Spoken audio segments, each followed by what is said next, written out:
If your team's workflow is a jumble of disconnected docs and your software bill jumps every time you hire a new person, we're going to fix that today.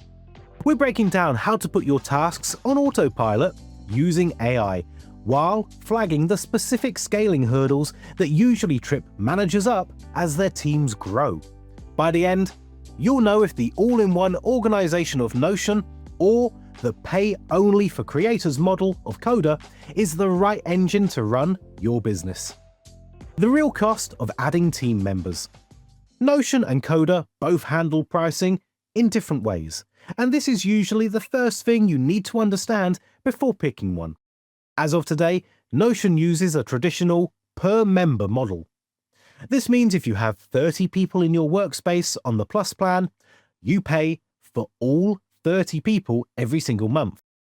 At $12 per month for each person, that bill adds up fast. It does not matter if they're just reading pages or they're building complex databases, everyone costs the same. On the other hand, Coda uses what they call maker billing. In Coda, you only pay for the people who actually create new docs and pages, who they call doc makers. Everyone else, the people who just edit existing docs or just view them, is completely free. To put this into perspective, if you have a team of 30 people, but only 5 of them are actually building the tools your team uses, Coda is much cheaper. For that team of 30, Coda would cost about $180 a month on their team plan, because you only pay $36 for each of those 5 makers.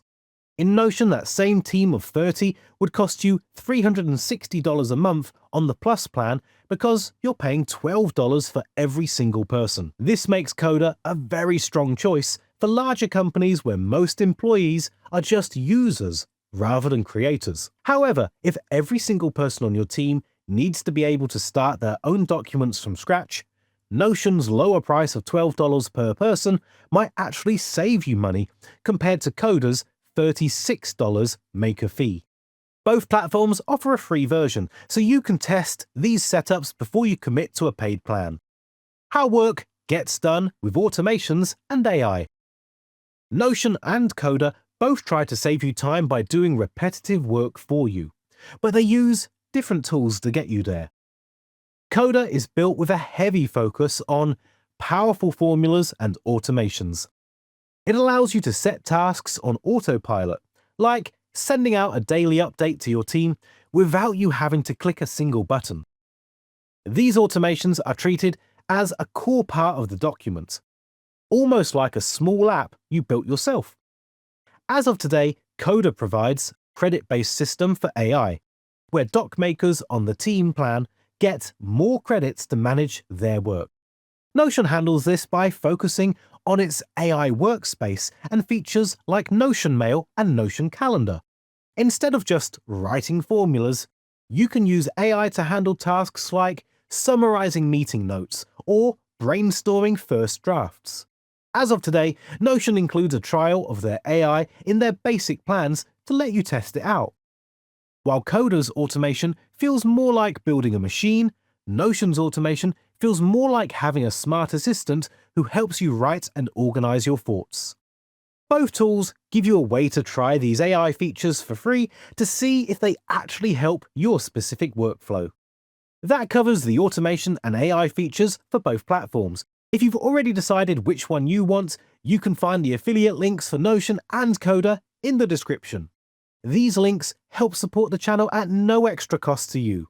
Now, let's compare the storage and document limits of Notion and Coda. Storage limits and document size. Notion and Coda both have their limits on how much information you can put into a single document, but they describe these limits differently.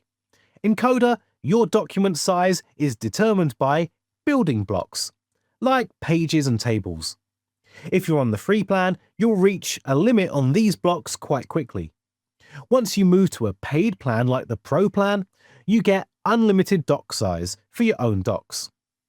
Coda also puts a cap on file attachments. For example, the Pro plan gives you 5 GB of storage per doc, while the Team plan is unlimited. Notion is generally more open when it comes to blocks. On their paid plans, they offer unlimited collaborative blocks, which means you can make your pages as long and as complex as you want without worrying about a counter.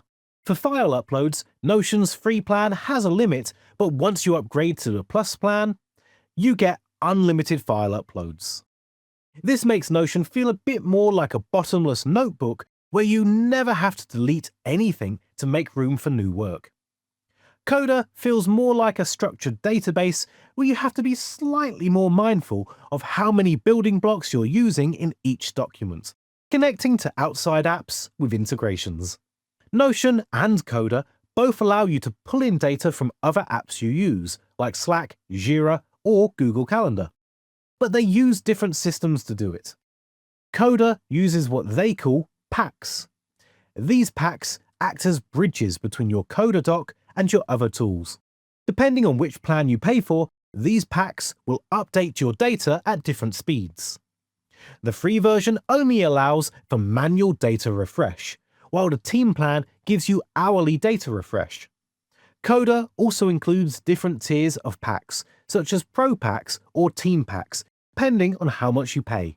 Notion calls these integrations and splits them into basic, premium, and advanced categories.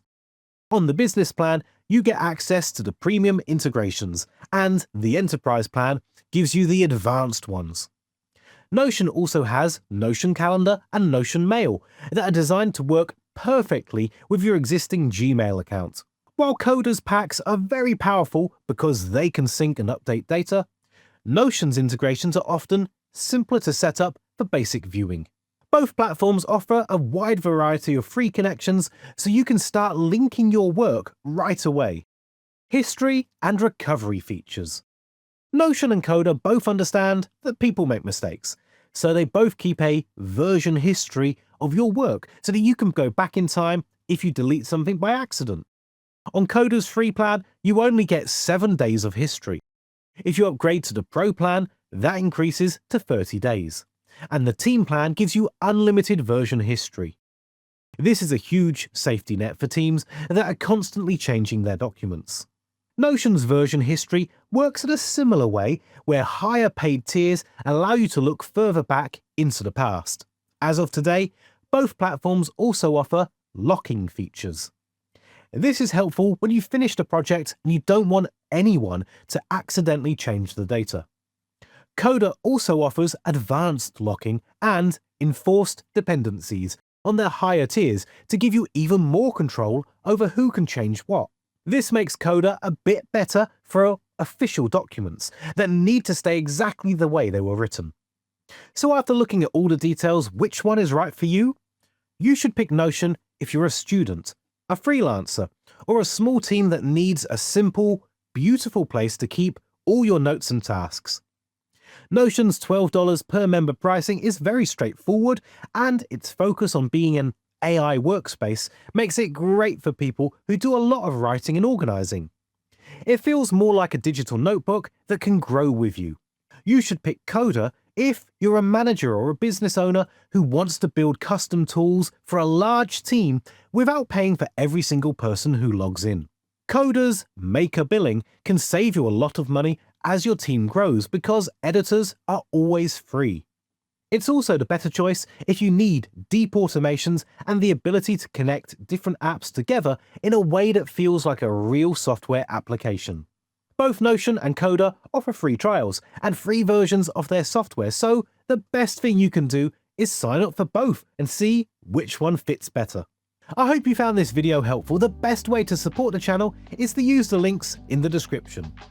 Between Notion's all-in-one organization and Coda's powerful automations, which one's winning for your team right now? Thanks for watching.